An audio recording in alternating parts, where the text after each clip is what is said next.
मी सुद्धा अमित शहाजींना मेल करतोय आणि माझी सुद्धा मागणी तीच आहे की निपक्ष आणि वस्तुनिष्ठ चौकशी अहवाल आला पाहिजे. कारण आजचा 16वा दिवस आहे, अजूनही ब्लॅक बॉक्सचा डेटा सार्वजनिक झाला नाही.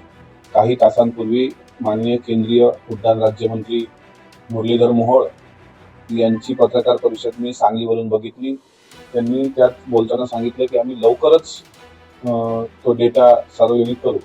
लवकरच म्हणजे किती वर्ष, किती महिने, किती दिवस, किती तास, याचा टाइम बॉन्ड पिरियड मात्र त्यांनी दिलेला नाही. दुसरी गोष्ट अशी आहे की ब्लॅक बॉक्सचा डेटा होईल तेव्हा होईल सार्वजनिक.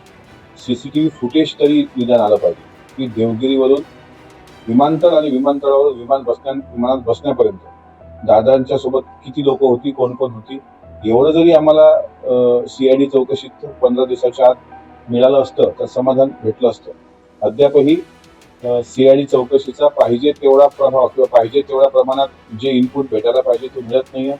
याबद्दल खरंच वाईट वाटतंय, कारण इतक्या मोठ्या नेत्याचं असं दुर्दैवी झालेला अपघात आणि त्याबद्दल अजूनही सत्यता महाराष्ट्राच्या समोर न येणं, त्याच्यामुळे त्यांनी जर चौकशीसाठी पत्रव्यवहार अमित शहाजींसोबत केला असेल तर मी पण आमदार म्हणून त्यांना पत्रव्यवहार करणार आहे आणि याची बारीक चौकशी झाली पाहिजे, बारीक निरीक्षण नोंदवल्या गेली पाहिजे, कोणाची नेमकी चूक आहे ते लक्षात आलं पाहिजे. तर आता असं कळतंय की त्या धावपट्टीवर यापूर्वी 9 विमान अपघात झालेले आहेत.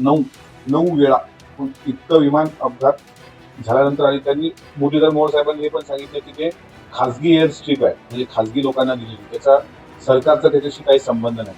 भयंकर अंगावर काटा आणणारा तो व्हिडिओ आहे की सर्व बेचिराग झाल्यानंतर सुद्धा त्यात एक स्फोट होतो आणि गावकरी धावून पुढे पडतात. मग त्यामध्ये जिलेटिन ठेवल्या गेले होते का, त्यामध्ये स्फोटक काही द्रव्य ठेवल्या गेली होती का, म्हणजे काही दिवसांपूर्वी खासदार बजरंग सोनवणे यांच्या पत्रकार परिषदेत जसं त्यांनी शंका व्यक्त केली होती की यामध्ये स्फोटक आहेत का, तशीच एक शंका या निमित्तानं पण निर्माण झाली की स्फोट होता की त्यात स्फोटके ठेवली होती. आणि असा व्हिडिओ आता 15 दिवसानंतर आलाय.